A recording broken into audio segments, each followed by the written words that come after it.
Welcome to Guide Guru. We hope this video helps. Start now, check your carrier plan and data because Personal Hotspot won't work without it. You open Settings, tap Cellular, then Personal Hotspot, turn it on. This action advertises your iPhone as a network. Next, set a secure Wi-Fi password, at least 8 characters. This prevents strangers from using your data. Once done, note the network name shown under the Hotspot heading. You'll use that name from other devices to connect. Now connect. You can join the hotspot via Wi-Fi, Bluetooth, or USB depending on the device. Wi-Fi is simplest. For faster, more reliable performance, choose a 5 GHz band if your iPhone and client support it, and make sure low power mode is off. It can throttle background networking. If a laptop uses the hotspot, prefer USB, it charges your phone and reduces latency. Also, keep an eye on data you finish strong.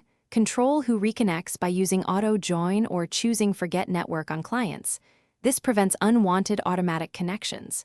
If a device won't connect, restart the iPhone and the client, then toggle Personal Hotspot off and on. This clears temporary network issues. If problems persist, check for carrier restrictions or a settings profile blocking tethering.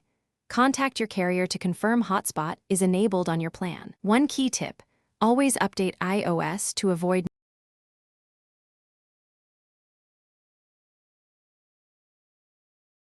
Thanks for watching.